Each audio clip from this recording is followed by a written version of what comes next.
বাংলাদেশের বেগম জিয়ার বিনা চিকিৎসায় হাত পাকা করে ফেলা হয়েছে। লাখো জনতার হৃদয়ের স্পন্দন আল্লামা সাঈদীকে মেডিকেলের চিকিৎসার নামে কেন হত্যা করা হয়েছে? মুস্তাককে জেলের মধ্যে হত্যা করা হয়েছে। মাইকেল চাকমাকে জীবন শেষ করে দেওয়ার চেষ্টা করা হয়েছে।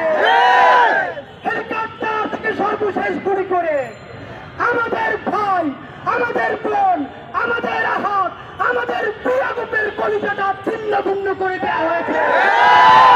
সেই জিনিস, সেই টান, এইগুলোকে বৈধতাই শুধু নয়, অপরিহার্য জরুরত প্রদান করেছে সেই অসভ্যতা, সেই বর্বরতা, সেই জাহিলিয়াতের নাম শাহবাগ, শাহবাগ, শাহবাগ।